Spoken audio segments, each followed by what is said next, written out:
Ravi de vous retrouver sur les antennes de la télévision nationale. Au sommaire de ce journal, le Premier ministre dans certains services de l'administration publique, c'est une démarche pour valoriser le dialogue entre les services publics. Il a également souligné l'importance d'échanger avec les cadres en cette période de réforme économique et financière. L'association Solidarité Ramadan offre des repas aux fidèles musulmans de la capitale et cette fois-ci encore, le coup d'envoi a été donné à la mosquée Faisal de Conakry. Objectif, renforcer la chaîne de solidarité entre les fidèles musulmans.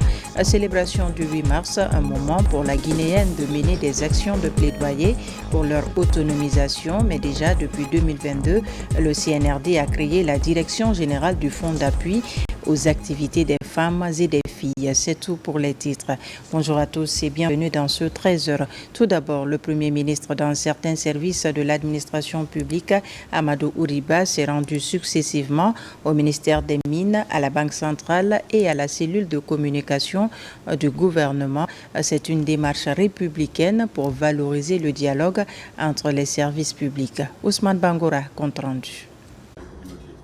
Au cours de cette rencontre entre le Premier ministre, chef du gouvernement, et Bouna Silla, ministre des Mines et de la Géologie, les échanges ont principalement porté sur les projets en cours dans le secteur minier, l'optimisation des ressources naturelles du pays et les initiatives visant à promouvoir une exploitation minière responsable et durable. À la Banque centrale de la République de Guinée, les discussions ont porté sur plusieurs volets de financement, de prêts et de mise à disposition du système de paiement des projets d'intérêt public dans le pays. Si vous regardez depuis le 5 septembre 2021, la monnaie guinéenne est la monnaie la plus forte au monde contre le dollar. Ça, tout le monde peut le vérifier. Pour être plus fort que la monnaie guinéenne, il fallait avoir du bitcoin, de l'or ou bien de l'argent. Mais retenez que la monnaie guinéenne se porte très très bien. Ainsi, pour un bon fonctionnement des services de collecte, d'épargne et de prêts, la BCRG joue un rôle du premier plan. On est engagé dans un vaste programme de réforme, tant sur le plan économique que sur le plan financier. Et vous savez que la Banque centrale concentre en son sein un capital en termes de ressources humaines que nous devons exploiter de manière beaucoup plus judicieuse. Il y a des hommes et des femmes pétri d'expérience et le gouvernement dans le contexte actuel, aussi bien pour les projets structurants comme le Simandou 2040 que pour les autres aspects de la réorganisation de notre pays, nous avons besoin de nous approcher de l'institution qui, de par son statut, c'est une institution indépendante, mais les ressources humaines et aussi les autres aspects qui lient la Banque centrale à l'extérieur nous commande de ne pas les ignorer, tout au contraire, de montrer l'indispensable nécessité de leur présence effective tant en termes de réflexion qu'en termes de proposition. Pour finir, le Premier ministre s'est aussi rendu dans les locaux de la cellule de communication du gouvernement. Là, le chef du gouvernement est largement revenu sur les fonctions qui incombent à cet organe de collecte, de traitement et de stockage sur les actions gouvernementales. Depuis des mois, nous étions en train de défricher les voies permettant à la cellule de communication du gouvernement d'être encore beaucoup plus opérationnelle qu'elle ne l'est à l'heure actuelle. D'où la nécessité d'assurer une harmonisation entre tous les acteurs. C'est l'une des raisons qui ont motivé aujourd'hui de passer les voir pour les réconforter, leur dire notre engagement à ce que la cellule sera accompagnée dans sa mission régalienne de donner une information objective, d'être au service de l'ensemble du gouvernement pour une communication gouvernementale la plus large, la plus objective, la plus équilibrée possible dans un contexte d'une année 2025 où vous savez qu'il y aura disons, des propositions et des informations partisanes que la presse, par sa nature, sera tenue de publier. À ce sujet, la cellule de communication gouvernementale devra être le point de repère, le point de stabilité pour une information objective, crédible et qui portera la parole du gouvernement guinéen dans sa globalité. À travers cette visite, le chef du gouvernement réaffirme son engagement à maintenir une administration dynamique, ouverte et connectée aux réalités du terrain, tout en veillant à une communication institutionnelle efficace et accessible à tous. Fin à Conakry des travaux de la session de formation des cadres des services rattachés à la présidence et à la Direction nationale de la comptabilité matière et matériel. L'autorité de régulation des marchés publics qui pilote l'exercice veut s'assurer de la bonne maîtrise des règles et procédures en matière d'achat public. Mamadi Ternaka Misoko, reportage. L'achat public a besoin d'encadrement et une bonne régulation offre des garanties de transparence et de bonne utilisation des ressources de l'État. Ces notions seront désormais inculquées dans la pratique au quotidien de ces cadres issus des services rattachés de la présidence et de la Direction nationale de la comptabilité matière et matériel. Ces 5 jours de session ont levé le voile sur tous les mécanismes liés à la passation de la commande publique. Très satisfaite en tant que participante et les échanges ont été vraiment instructifs sur les règles et procédures de la passation des marchés publics. Moi, je retiens que les règles sont basées en fait sur 4 principes, à savoir le principe de transparence, le principe de non-discrimination, le principe de l'égalité de traitement et le principe de la libre concurrence. Il faut essayer de mener vos amis au même niveau d'information pour qu'on ne connaisse pas les impairs qu'on a connus dans les procédures de passation des marchés publics. Vous voyez ce qui se passe devant la CRIEF. Je crois que cela n'aurait pas dû avoir lieu si on avait respecté les règles de procédure de passation des marchés publics. L'autorité de régulation des marchés publics ARMP, selon son mandat défini par le législateur, chapeaute le programme. La démarche s'inscrit dans une vision globale de transparence dans la gestion des affaires publiques. Au cours de ces derniers jours, vous avez eu l'opportunité d'explorer en profondeur les enjeux et les défis liés à la régulation des marchés publics, dans l'objectif de garantir une meilleure gouvernance des marchés publics et des PPP, mais également de promouvoir la transparence, l'équité, l'efficacité dans nos processus d'achat public. Ces cadres des services rattachés de la présidence et de la Direction nationale de la comptabilité matière et matériel seront suivis d'autres gestionnaires de la chose publique. En ces débuts d'année, l'Agence de gestion et de recouvrement des avoirs saisis et confisqués et son conseil d'administration unissent leurs efforts pour obtenir plus de résultats. Le budget 2025 est adopté pour faciliter à l'agence de bien mener ses activités en vue de lutter contre la corruption. Tierno Younoussaba. C'est la première session du conseil d'administration de l'AGRASC de l'année. Les membres du conseil d'administration ont tout d'abord examiné l'exécution du budget 2024. À la lumière des débats, le CA l'a finalement adopté. Le deuxième point à l'ordre du jour a été consacré à l'examen et l'adoption du budget 2025. C'est une session spécialement consacrée à la présentation et à l'adoption du budget 2025.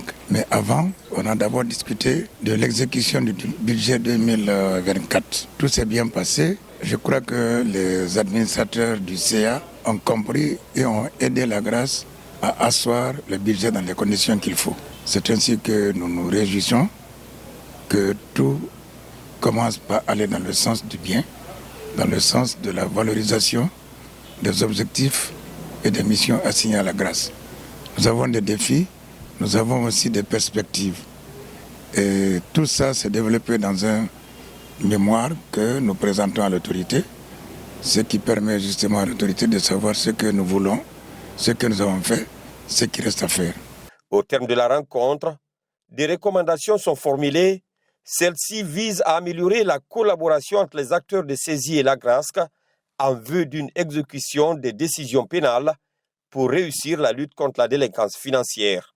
Ce que nous recommandons, c'est une parfaite collaboration entre la direction générale de l'agence et les magistrats en charge des procédures pénales. C'est eux qui opèrent des confiscations. C'est eux qui opèrent les exécutions des décisions de justice. Alors, quand c'est comme ça, l'AGRAS rentre en ligne de compte. Le CA et la Direction générale de l'AGRAS comptent unir les efforts pour obtenir plus de résultats en faveur de la lutte contre la corruption, conformément à la volonté des autorités.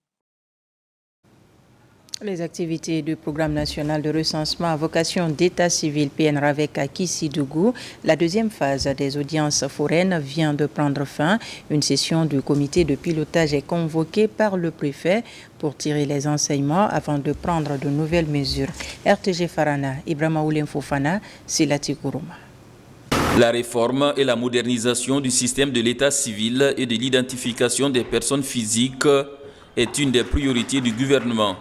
C'est dans ce cadre que le programme national de recensement administratif à vocation d'état civil PNRAVEC a été créé sous l'autorité des départements de l'administration du territoire et de la justice. À Kissidougou, les activités vont bon train. En ce qui concerne la préfecture de Kissidougou, je vous exhorte d'envisager toutes les bonnes dispositions pour expliquer ce programme aux citoyens de vos localités respectives en vue de leur mobilisation pour des cartes d'identité biométriques. Lors des audiences foraines, les magistrats et les officiers délégués d'état civil se rendent vers les justiciables, qu'ils soient dans les communes urbaines ou rurales, pour délivrer des jugements supplétifs. Nous venons de sortir des audiences foraines à sa deuxième phase. Et suite à ça, le préfet a convoqué une session du comité préfectoral du suivi, au cours de laquelle il a été recommandé de faire une invite aux responsables locaux à la base pour échanger, pour tirer les enseignements des audiences foraines et les mécanismes appliqués pour les prochaines activités du PNRAVEC. À Kissidougou, ici, les audiences foraines, à 100%, ça s'est passé dans les meilleures conditions. Les acteurs impliqués, bureau préfectoral, tout le monde fait le suivi à l'intérieur, les populations sont sensibilisées et que les gens adhèrent vraiment à l'idée par rapport au déroulement de ces activités. Et ça se passe dans les meilleures conditions. Durant cette session, les participants sont éclairés sur le sens du programme national de recensement administratif à vocation d'état civil.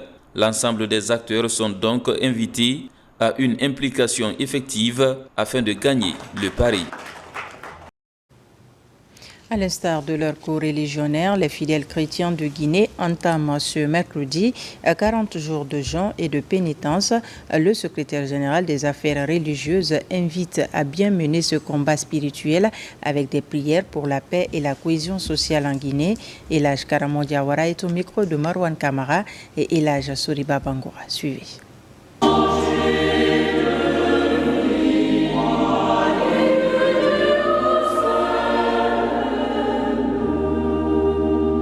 Mandement de Carême 2025.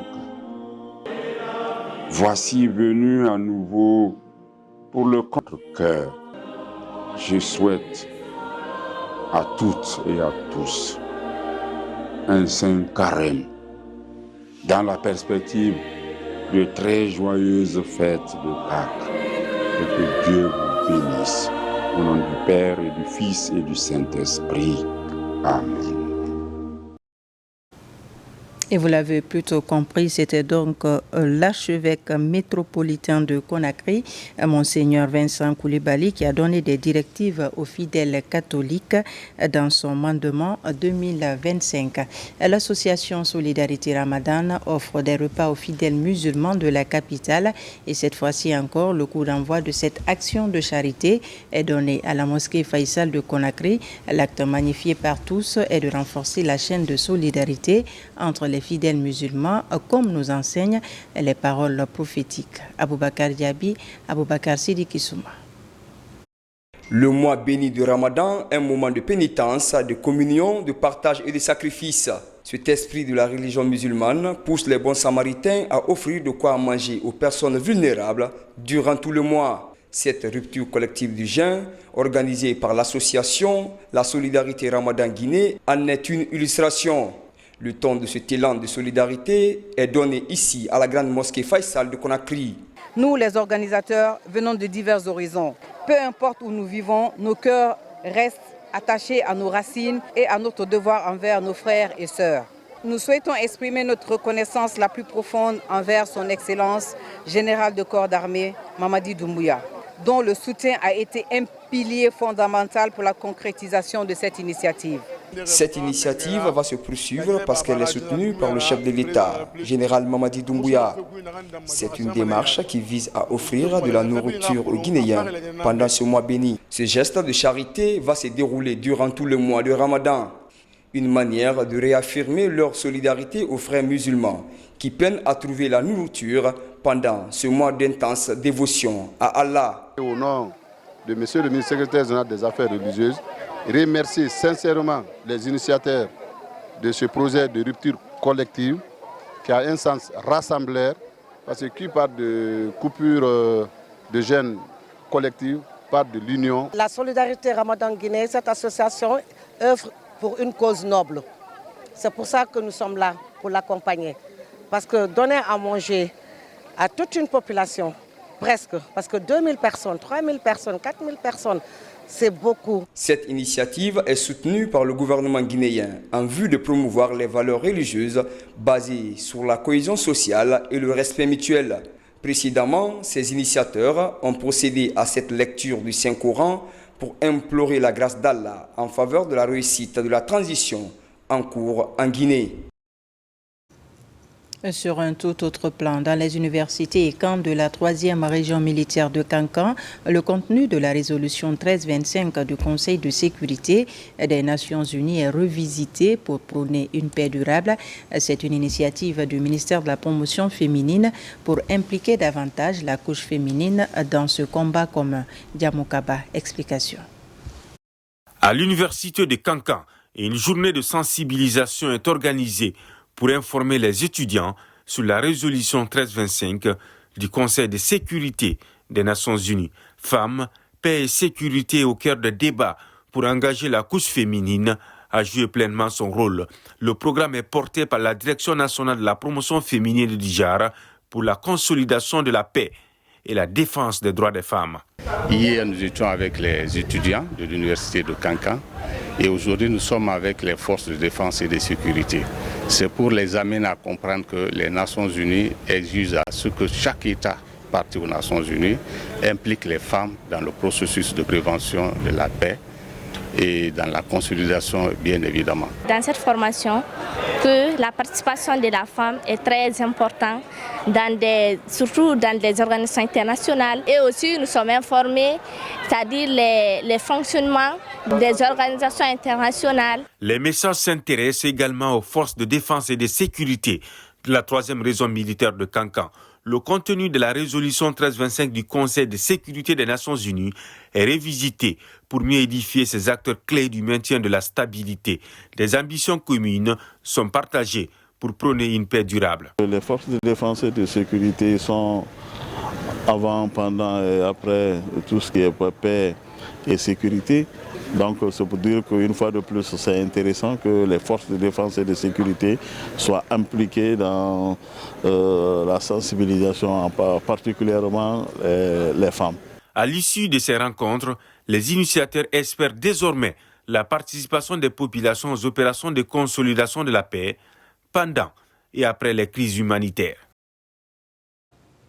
Dans l'actualité également, le 8 mars, c'est dans quelques jours un moment pour la Guinéenne de mener des actions de plaidoyer pour leur autonomisation. Mais déjà, depuis 2022, le CNRD, à sa tête le général Mamadi Doumbouya, a créé la direction générale du Fonds d'appui aux activités économiques des femmes et des filles. Aujourd'hui, plus de 1000 femmes ont été accompagnées par cette structure. Explication, Mohamed De Camara, Alkali Kobele Keita. Au lendemain de la prise de responsabilité du CNRD, le 5 septembre 2021, le général-président Mamadi Doumbouya a placé la femme guinéenne au cœur des stratégies d'émancipation et de progrès socio-économique. La création du fonds d'appui aux activités économiques des femmes et filles traduit l'importance accordée à la contribution active des femmes au développement du pays. Le FAEF, dernière née des directions au ministère de la Promotion féminine, a plusieurs missions dont la principale est la mobilisation des ressources en vue d'appuyer les activités économiques des femmes. Notre mission, c'est également renforcer les capacités des femmes entrepreneurs. C'est également permettre aux femmes d'accéder à des crédits et à des prêts, et aussi les aider au niveau des financements, le montage de business plans jusqu'à ce qu'elles puissent aboutir à un prêt. 2 ans et demi après sa création, le FAEF a accompagné un nombre important de projets en faveur de la gente féminine guinéenne. Aujourd'hui, plusieurs parviennent à tirer les épingles du jeu. À date, nous avons accompagné près de 1000 femmes directement, sans compter les groupements. Je ne parle pas des groupements, mais surtout les femmes entrepreneurs. Nous avons accompagné les femmes sinistrées de Kaloum à hauteur de 600 millions. Nous avons également accompagné les Sérémati, disons, on va dire les vendeuses ambulantes, sur l'axe Kaloum 36. Ce que nous avons fait avec elles, nous les avons formées, renforcé leur capacité en gestion financière parce qu'elles n'avaient aucune notion de la gestion financière, et nous avons mis à leur disposition des montants de 1 à 5 millions. Elles étaient au nombre de 300, donc elles ont pu ouvrir les comptes, et aujourd'hui ça a beaucoup changé leur façon de travailler. Nous avons également, à travers Madame la ministre, Madame Charlotte Daffé, fait un partenariat avec Orange Microfinance. Et avec Orange Microfinance, nous avons accompagné les femmes pour un montant de 4 milliards 400 millions de francs guinéens.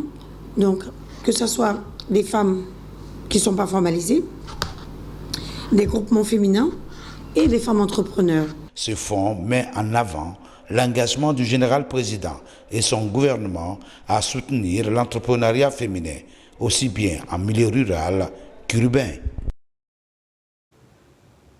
Et pour terminer, l'Université Kofi Annan de Guinée vient d'abriter la 2e édition du concours d'émulation dénommé Choc des Intellos. La compétition regroupe 26 candidats venus des établissements scolaires de Conakry.